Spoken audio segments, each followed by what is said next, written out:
ഗുരുവായൂർ അമ്പലത്തിൽ ആദ്യമായിട്ട് ഒരാൾ പോകണമെന്ന് ആഗ്രഹിക്കുമ്പോഴും അതുപോലെ തന്നെ കുറെ കാലങ്ങൾ പോകാതിരുന്നിട്ട് വീണ്ടും ഒന്ന് പോകണമെന്ന് ആഗ്രഹിക്കുമ്പോഴും ഒരുപാട് തടസ്സങ്ങൾ ഉണ്ടാകും എന്നൊരു പക്ഷെ നിങ്ങൾ കേട്ടിട്ടുണ്ടാകും. എന്നാൽ ഈ തടസ്സങ്ങളെല്ലാം താണ്ടി നിങ്ങൾ ഒരു ദിവസം ഗുരുവായൂർ അമ്പല നടയിലെത്തും. അങ്ങനെ എത്തുമ്പോൾ നിങ്ങളുടെ ജീവിതത്തിൽ ഒരുപാട് ദുഃഖങ്ങളുണ്ടെങ്കിൽ, നിങ്ങൾ ഒരുപാട് ദുഃഖിതരാണെങ്കിലും പിന്നീട് അങ്ങോട്ടുള്ള ജീവിതത്തിൽ ഒരുപാട് സന്തോഷവും സമാധാനവും ധനവും ഒക്കെ നിങ്ങളുടെ ജീവിതത്തിലേക്ക് എത്തിച്ചേരുമെന്നാണ് വിശ്വാസം. ഗുരുവായൂർ അമ്പലത്തിൽ ആദ്യമായിട്ട് ഒരാൾ പോകണമെന്ന് ആഗ്രഹിക്കുമ്പോഴും അതുപോലെ തന്നെ കുറെ കാലങ്ങൾ പോകാതിരുന്നിട്ട് വീണ്ടും ഒന്ന് പോകണമെന്ന് ആഗ്രഹിക്കുമ്പോഴും ഒരുപാട് തടസ്സങ്ങൾ ഉണ്ടാകും എന്നൊരു പക്ഷെ നിങ്ങൾ കേട്ടിട്ടുണ്ടാകും. എന്നാൽ ഈ തടസ്സങ്ങളെല്ലാം താണ്ടി നിങ്ങൾ ഒരു ദിവസം ഗുരുവായൂർ അമ്പല നടയിലെത്തും.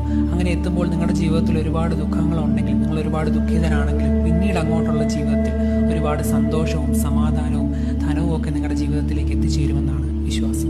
ഗുരുവായൂർ അമ്പലത്തിൽ ആദ്യമായിട്ട് ഒരാൾ പോകണമെന്ന് ആഗ്രഹിക്കുമ്പോഴും അതുപോലെ തന്നെ കുറെ കാലങ്ങൾ പോകാതിരുന്നിട്ട് വീണ്ടും ഒന്ന് പോകണമെന്ന് ആഗ്രഹിക്കുമ്പോഴും ഒരുപാട് തടസ്സങ്ങൾ ഉണ്ടാകും എന്നൊരു പക്ഷെ നിങ്ങൾ കേട്ടിട്ടുണ്ടാകും. എന്നാൽ ഈ തടസ്സങ്ങളെല്ലാം താണ്ടി നിങ്ങൾ ഒരു ദിവസം ഗുരുവായൂർ അമ്പല നടയിലെത്തും.